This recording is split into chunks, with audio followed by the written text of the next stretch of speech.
Tesla announced that they will unveil the Robotaxi on August 8th this year. Let's discuss the FSD Ramp and other things that we know and don't know about the Robotaxi. Good enough. It should be interesting because there's so many questions right now, but we do know a lot. We had the tweet from Elon saying it's going to be on August 8th. There was previous details that from Korea, and Tesla analysts in South Korea talked to engineers within Tesla who's last month said that the Tesla FSD was clear and they expected to succeed at Robotaxi level in terms of capabilities, not with approvals, by July of this year. So this new statement from Elon gives more indication that this is highly credible. But we know that Tesla has more information than we do. We're just now seeing 12.3.4, and they have other data. But the 12.4, which is supposed to release this month, is something that they've been driving around for months. And then they also seem to have a 12.5 that is also substantially better. Because Elon said that every few weeks they would be releasing versions, and they would be having dramatic improvement similar to the move from 12.2 to 12.3. So what is your feelings about that? Yeah, well, we had to, shockingly, the 12.3.3 to 12.3.4 only took 10 days. So that was really fast. And so far, the few reviews that I've been able to see so far have indicated that this is another big change, even though it's only a 3.3 to 3.4. So when we get to that point, to the 12.4, that should be pretty amazing. So there's a checklist of capabilities for FSD that in order to get basically feature complete. So that checklist by edge case looks fairly good. The 6 major pieces are still missing. There is reverse. There is recognizing hand signals. There is handling flashing red lights, which the previously hard-coded version 11 could handle flashing red lights to a certain degree. And then there was responding to emergency sirens. And then there is probably better parking, handling potholes, not driving in the blind spot of other drivers. Mm-hmm. I think those are the main things. But there's some recent videos showing that, and some videos that show that it looks like the FSD system was responding to hand signals. There was a policeman who was waving cars forward, and it seemed to be responding to that. What's your view on? Yeah, I've seen some videos where it indicated that a individual, a pedestrian, that was actually this morning, where a pedestrian had the right of way, but gave the hand signal for the car to go, and it went. We've also seen some very interesting stuff where the car has been acting politely. So I call it Maui driving, because in Maui, there's this idea in Maui that everybody else has the right of way. 15-mile-an-hour speed limit in downtown areas, and so they people just if somebody comes out of a parking lot, you give them the right of way. Everybody's just always graciously giving the right of way. Well, this Tesla vehicle was sitting in a situation where it could have gone ahead, but there was a car that was entering from the side, and it allowed it to enter. So this is really human-like. So we'll see how that all develops. The problem with that, and I was in a Tesla 12.3 system where someone's had the 1 month free trial, and that behavior of giving the benefit of the doubt and giving more right of way was something that the driver didn't like. Oh, interesting. They're saying, okay, I'm waiting too long to get out of this parking lot, right? It's letting the other cars go. Hey, there was enough of a gap there, or it got to a stop sign, and there was heavy traffic, but it looked like there were openings there that could be taken. And because this is a new trial, they're saying, okay, it's going, okay, that was kind of tight. I could have gone. And then another two kind of tight ones, and then saying, okay, I'm politely letting that go. Or there's doubt of maybe the cameras can't see and not edging out to see, because it was also two parked cars. And there's a question of, am I being polite? Am I just waiting for a really nice big opening?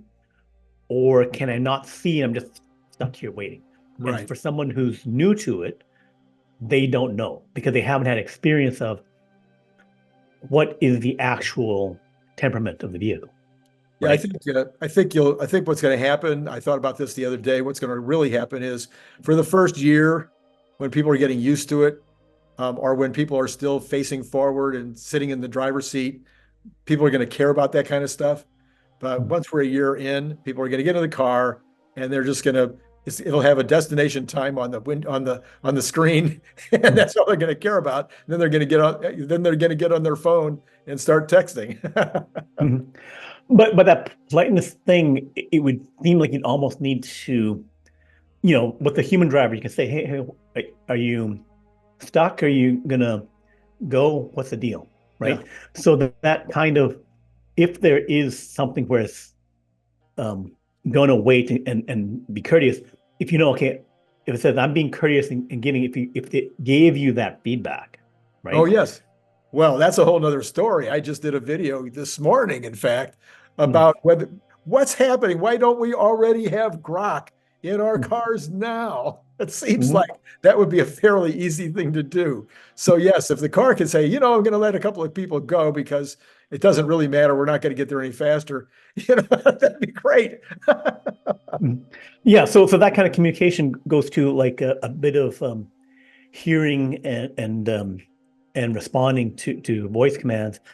Also, it goes to the hearing of the sirens. Yeah, Like if we knew the system had detected something, yeah, if it was kind of letting you know I'm on top of it, yeah, right? yeah, exactly. Then like the Pulp Fiction thing where the wolf guy comes in and they're gonna handle all the situation. He comes in and starts barking orders like that, and then you know he says, I got it handled, right? That's what we want to know, right? So it has to be able to communicate that, even though until you can trust it, where you've had the experience. Okay, I know I can trust it because I've had, I say, a year of experience with it. But in that period of time where it's like it can do it, but it has to kind of communicate how it's doing it for some situations, Yeah, right? and it'd be great on the other side too for the driver or the passenger to be able to say, you're getting a little too close to the curbs for my comfort, and the Yeah. car might adjust per the passenger. Might actually Mm. go, oh, this passenger would rather I give a little more clearance on the curbside. Anyway, there's all kinds of potential once we get grok talking to the Yeah. folks. Right. And having, instead of having the adjustments of speed and stuff into the visual display, typing it in, if you can have it adjust on the fly and Yes. say, here's some adjustments I would like you to make. Yeah. And then I guess ultimately, like if you have a robo taxi, the person would have to have their own profile coming into the car saying, Yeah. here's Yeah. how the driving temperament should be. Right. I'm in a rush, I'm not, or whatever. And then it should then adjust per ride to Yeah. say, Yeah. and then some token, something on your phone, something where it would know, okay, passenger 251 Yes. wants a whatever kind of ride. As Yeah. opposed to, like, I remember going to places like Shanghai, where I got into a taxi and the taxi driver, while it got me there safely, he did it at 30 miles per hour over the speed limit. Yeah. Yeah. Right. And I was white knuckling it all the way through, right? It was Been dark, there, it done was that. raining, Been there, done and he that. just, yeah, it was a something, it's like, wow, I was just, very relieved when he stopped. I totally get it. Yeah. So I think for the Robotax, they have to get this. So FSD, we got the 12.3.4, 12.4 is coming out. We're knocking off these major features. Right. Supposedly reverse is coming, the the summon and banish of parking, right? So it seemed like the last few bits of it should be able to handle flashing lights. It did that before. So Right. getting all those things up to a decent level is a question of refining it to get it 100%. So the step up can be very fast, right? Right. Because for other AI things where you get close in capability, if you get to master's level chess, that may have taken you 20 years, but then to get to grandmaster, that's 2 years, Right. right? Or 1 year, right? So if we get to new driver, student driver level now, then just adding in reverse and doing other things, it could be a matter of like weeks, right? Yeah. Especially if they're driving it, like, would they make the announcement of the August 8th if they aren't looking at a feature complete 12.5 right now? This is What's your this was the very first thing that came to my mind when the announcement was made. Absolutely first thing that came to my mind. Elon is already driving a car right now that he considers to be robotaxi ready. Mhm. That's now I've had people laugh in my face on that one and say, well, he may be driving a car where he can see that it's just a matter of a little more data and they're going to be there. But I don't know. I feel like if you're going to make the announcement, he's driving in a car that is really, really good. Now, I will say that last night, one of the first riders of 12.3.4 said that they went an hour and a half without a single intervention except a couple of accelerator taps. Now, that's pretty darn good. Go an hour and a half with no interventions. Does the accelerator tap doesn't disengage then? It lets you just Right. so you double click the turn signal in order to activate or deactivate, and then accelerator tap makes it go forward without a disengaging. Just for people who haven't used it before. Yeah, and I think actually 12.3.3, I think it came down to one time on the you only hit the stalk once and it engages. Yeah. Okay, so so based upon that, what's the feeling? So we still have 4 more months, Right. a little less than 4 months now. We're three Well, days. they're hiring people all over the country. There's a huge hiring list of Mhm, individuals to test robotaxis. mhm, Um, it is unclear to me whether those are still going to be robotaxi Model 3s, Model Ys, with the latest hardware, latest whatever, mhm, latest software, and testing them in certain circumstances, or whether these individuals might actually be testing them in the real thing. I don't know. mhm, But they're tested, a bunch of hires, like little tiny towns, well, medium-sized towns all over the country. mhm, So I'm guessing that the biggest thing they've got to do between now and then would be edge cases, more edge cases. They're also getting a tremendous amount of data. Uh, mhm. Sawyer Merritt estimated that they would be getting 1 billion miles every 6 weeks at this point. And Right. it, and it could be more than that as more and more people take advantage of the 30-day free thing and maybe sign up and get a subscription or purchase the product. So, but 1 billion miles every 6 weeks, it's kind of like your Grandmaster example. Mhm. It took us a year and a half to get to 1 billion miles, and now it's going to take us, a month and a half to get the next billion. Right. And Elon has previously said he thought 6 billion was the number of miles needed for Right. Robotaxi.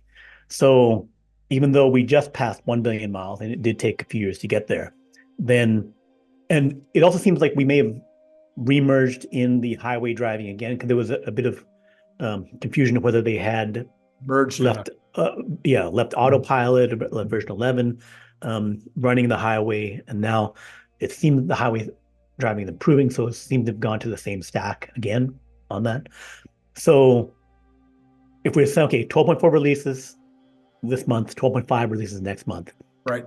we have reverse hand signals, most of those things to at least some level of functionality, and it's pretty decent. But we can't really know in terms of like 500,000 miles per disengagement, which might be once a week, Right. because you already had the 1 hour, 1 day, 2 days thing for some people experiencing.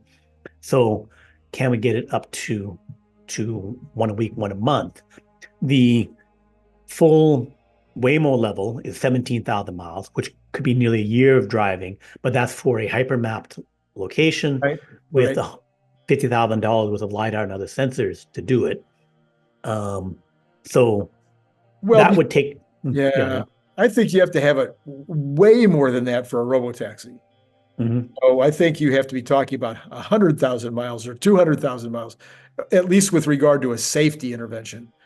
You might have interventions of comfort or interventions because you're impatient. But for safety interventions, you can't have safety interventions once a month. Are you Mhm. having potential accident per car per month? No, that's not Mhm. possible. So basically, we could call it that if you have 1,000 miles per um, or 1,000 miles per safety intervention, or only these comfort other type of interventions Right. at FSD. So let's call that what we call that phase a perfected FSD. So then Right. that definitely means fully recognized. It's probably have more people choosing to buy it, right? Mhm, 'Cause some mhm. people say, "Oh, we don't need it," something like that. But it's you're at a higher level. You're currently at 5 to 10% people who buy Tesla who have it, Right. and then it would go to China, go to other places, and they would be adopted. So the really good FSD, all the features, it makes driving supervised 10 times, 20 times safer, Right. right? Because these supervised miles, 1 billion miles, statistically, you would expect 200 to 400 accidents Right. in that. And we have not heard nearly that level. Right. And it's not like the media would ignore that number of accidents, right? That they were looking for those accidents to report Yes. them, and they're Yes. not. Yes. And then the increased 1 month free trial, we have not heard a surge of accidents. Right. So supervised driving, based on that lack of information, lack of negative information, suggests that it is still much safer, much, much safer, Right. maybe even 100 times safer, Right. right? Because one accident, so every month you expect 200, 400 accidents. And if you're getting one or two minor incidents, that is, again, indicating that supervised driving is uh, highly safe. So perfected supervised driving, would that be enough to get other companies to license it? What would the take rate be on a Yes. perfected supervised driving? Sitting in the product manager seat, which I've sat in most of my adult life, if I was sitting, if I'm the competition right now, I'm already on the phone. I don't know about these other guys. Maybe they're not. Maybe they just think somehow they're going to magically get this without having 6 billion miles of driving. But if I'm on the other side, yeah, I'm on the phone already because what is my company without this? Can I Mhm. can I continue to be a factor if I don't have this in my car, if it's as good as Elon is saying it is? So I may not be ready to buy. I may not put my name on the contract yet, but I'm certainly on the phone. I want to come over. I want to come visit Austin, and I want Elon or somebody else to take me around and show me what they can show me. Sign the NDA, the non-disclosure agreement, with all the lawyers present. And then I want to know everything you're willing to tell me about where you are. Right. And It seems like in order to be um, even following your fiduciary responsibility to your company, that you would, as you say, sign that NDA, non-disclosure agreement, and you would get 10 to 20 engineers over there yeah, looking at 12.4, 12.5. You wouldn't say, okay, yes, we have people in 12.3.4 yeah, of because, course they do. it's out to 2 million cars. So you would at least have the freely available thing looked at closely, right? Right.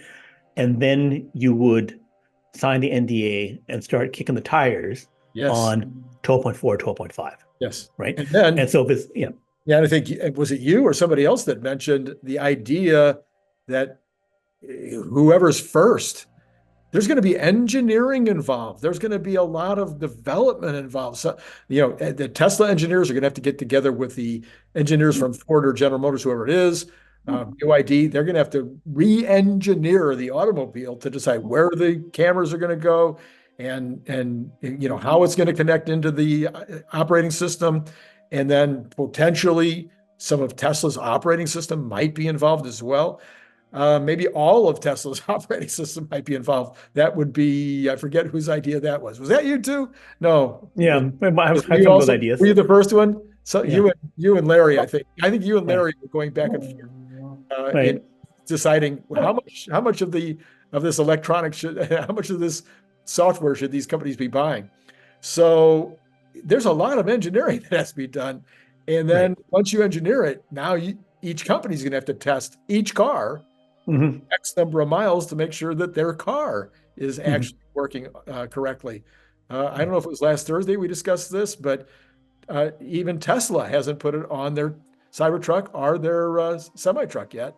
Uh, Right. there's a differences in the way it's going to work. So anyway, I would say first to sign is going to be Hmm. first on the road, and so there's going Right. to be some pressure for people to ink these contracts. I think, but I could be wrong. And and then also based on experience of the um, financial impact of the charging agreements, Right. that there is a share price lift to being in the first signing. There's always a share price lift for Tesla, but then also each of the early Yes. adopters, Ford, etc., would then get um, the stock market looks beneficially upon that. Yeah, no doubt. If the again, depending on who the first signer is, it's going to have a certain amount of prestige. I mean, if it's a Mercedes or a Mhm. BMW, it would have more prestige than, let's say, it was a Nissan. But anybody that signs Mhm. is going to be obviously, if it's anybody but Mary Barra, and I'm saying that advisedly. Mary Barra has actually, people give her a hard time over at General Motors, but in terms of the share price of General Motors, of what in terms of uh, the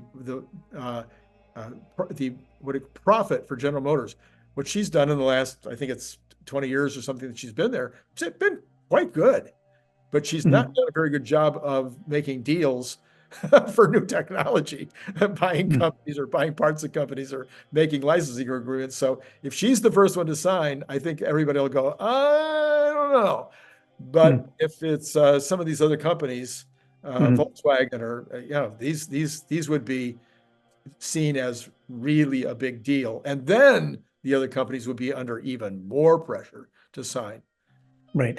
So I have that in a list of about 18 catalysts related to Okay. FSD, which I put out on Twitter. So, some of those four or five were related to energy, but that the biggest catalyst seems to be the licensing deals. And then the next big catalyst, which would take time, would be revealing how many signups we have. They could choose to do that at the um, upcoming earnings call, where they could say, okay, here we've had so many I think signups. they'll be asked. They will be Yeah, asked. they'd be asked, yeah. But then whether they reveal, we don't know.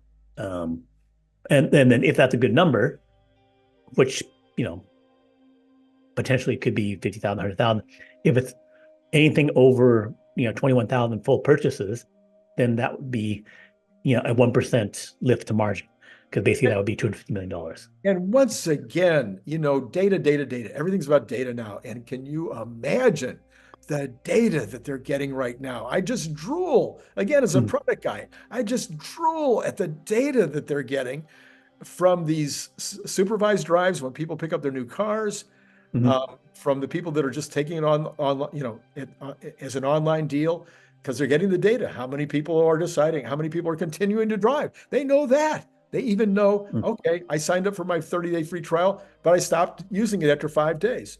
They Mm-hmm. can pick up the phone. They can email that person and say, how come you stopped driving? Mm-hmm. Um, these supervised drivers that are taking them out when they buy the new car, Mm-hmm. perfect opportunity to gather information from that person as they're taking them around and to improve and improve and improve the way that they do that ride to Mm-hmm. increase the amount of uptake that takes place. And then once people actually sign up for it, do they sign up for the full thing? Do they pay 12 grand? or do they sign up for the 200 a month? Um, Hmm. the data, and then seeing their ability to drive it from the kick at Hmm. these different levels.